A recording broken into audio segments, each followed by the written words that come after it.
Hello and welcome to the Kanawha Valley Hustlers. This is Joe Justice and I'm coming to you from the streets of Charleston. I ran into my friend Tristan. Tristan, tell me, you're up to some pretty exciting stuff right now. Tell me a little bit about what you're up to.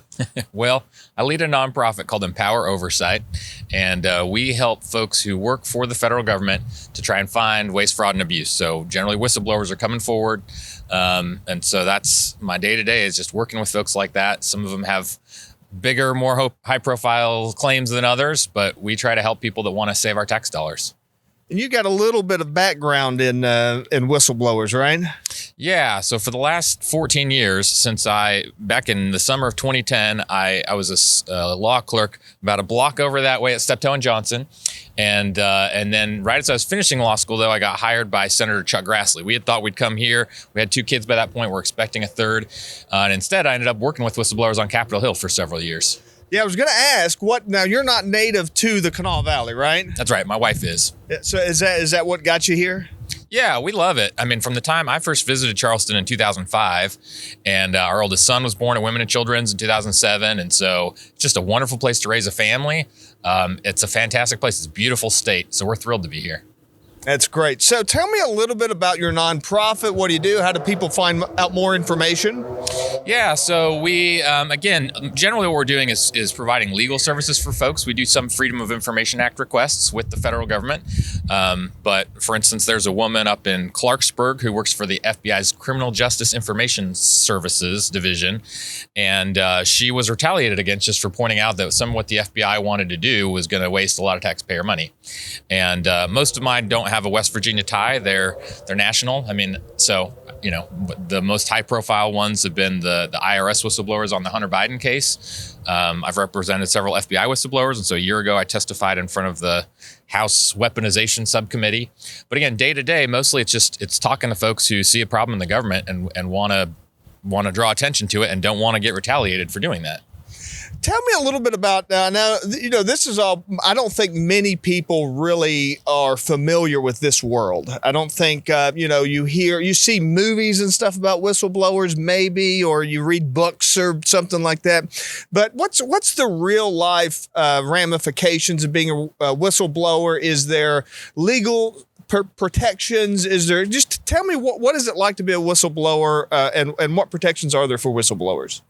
So there are legal protections at the federal level, and they've been in place for quite a while. Since 1978 was when they first got adopted. And then my first boss after law school, Chuck Grassley, was the co-author of something called the Whistleblower Protection Act. That said, when I worked on Capitol Hill, I would tell people when they came forward, just because those exist doesn't mean that there's like a magic, shield or an umbrella that's going to protect you from all harm. Like anything in law, if you do something and your boss doesn't like it and they say, well, forget that, right? Then they're going to stick it to you, right? And so then you've got to go and try and go through this process to say, hey, I shouldn't have been demoted for doing this, or I got a lower performance appraisal, or I was fired and they're claiming it's because I was 5 minutes late for a few days. Everybody in the office is 5 minutes late. We all know that's not the reason. It's because I blew the whistle.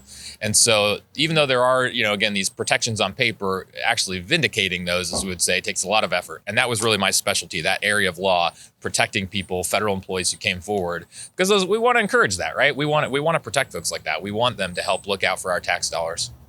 Now, obviously, I feel like, getting involved with whistleblowers, any kind of government corruption is going to automatically kind of get you labeled into the political sphere, right? I mean, there's no way around that. If you're a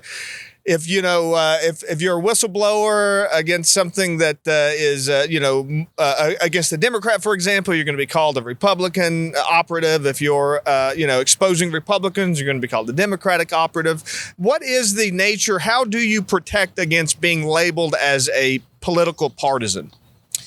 That's a really good question, and I probably make it more complicated for some of the folks I work with because I am running for office here, right? So I'm running for the House of Delegates. I'm a lifelong Republican, but for instance, on the Hunter Biden stuff, the 2 whistleblowers, one of them is nominally a Republican. When he said publicly at a hearing, he was asked, and he said he had registered as a Republican, but he comes from a family of Democrats, and that was the first time his mom had ever heard that. After the hearing, she said, I can't believe you registered as a Republican. How could you do that?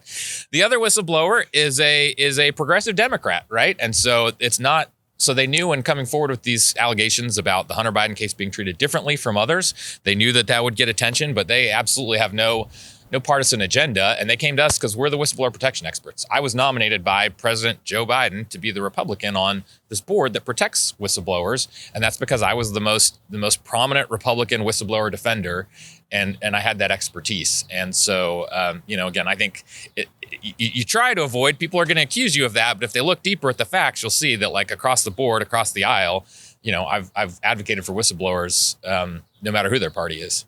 That's great. So I guess that's probably the best we could do is to put people on the committee that are on both sides and then, just let the chips fall where they may. Everyone tries to be honest as best they can and go from there. Yeah, the facts speak for themselves. I don't know about ever being honest. You hope everybody's honest as best they can. I certainly try to be right. But yeah, at the end of the day, for any whistleblower, the number one thing that people who want to detract from that want to say is don't listen to the person's allegations. Just look at them. Look at this person. Look at, they're sloppy handwriting. They're this, that. No, really, they'll come up with minor things, right? And you say, well, it doesn't matter. And frankly, you could have someone that had done something wrong and they can still see something that's bad, right? And you can say, well, yeah, they should suffer the consequences for what they did, right? They shouldn't be protected from misconduct. But that's besides the point. Is what they're alleging true or is it not? Right. Well, switching gears here real quick, you mentioned that you're running for office here in the Kanawha Valley. Is that right? So tell me a little bit about that. Yeah, so District 53 for the House of Delegates is just north of the river here. And I'm excited to be running here, having moved my 5 kids here. We love it here. I want to make it so that they can stay when they graduate school. My son's just 2 years away from that. And so we need to bring more jobs here. We need to make some of these changes, improve our public education system. And the House of Delegates is a great place to do that. One of the things I really like to ask politicians whenever I talk to them is you're obviously going around, you're campaigning, you're talking to people. What are people talking to you about? What's the top 2 or 3 things that everybody is saying, we've got to get this fixed in the Kanawha Valley? Sure. So again, number one, I would say is just jobs, bringing more of that here, especially in the eastern Kanawha Valley. It's just hurting, right? A lot of jobs have left, companies have left, so people have left. And the other thing is, again, if we're going to get more jobs here, there have been these huge economic development announcements in the state over the last couple of years. It's been exciting for everybody.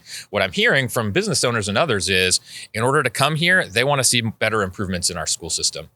And the third one that I would add to that, a lot of that deals with public schools, but a third one is that it deals with education freedom. So my daughter has dyslexia, and she's a beneficiary of the Hope Scholarship, and so I'm a huge fan of that. So I'm on the board of a micro school. She's at a Montessori school with the Hope Scholarship. A lot of people say, hey, it's going to take some time to fix our public school system, but let us have the freedom to choose the schooling system or the schooling method that we think makes the most sense. So tell me a little bit about the micro schooling. What's your involvement like with that, and what's your experience? So I'm on the board of something called the Vandalia Community School. Micro schools, I frankly had never heard of before moving here. And it's something that when the Hope Scholarship was passed, that the legislature included in there to authorize that. And it's a very unique idea that just to have a collection of individuals, it would almost be like a homeschool or something, but it's recognized by the state in that way. And so that particular micro school is fantastic. It's been recognized in a lot of national forums, and we're looking to expand to a new location. And so I can envision in a few years, we'd like to build something out where there can be training for teachers as well, especially for those with special needs.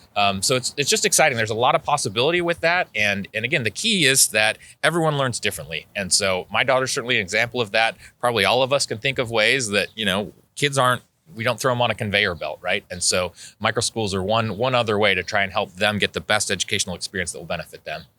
Great. Well, Tristan, I want to ask you if people want to follow up with you, if they want to find out, they want to support your campaign or learn more about it. What's the best way for people to do that? So my campaign website is Leavitt that's Leavitt, and then spelled FOR, and then WV, Leavitt for WV. And if people are interested in Empower Oversight, our nonprofit, that's just empoweroversight.org, and they can learn more about the whistleblower cases that we work on there and how we try to hold the federal government accountable.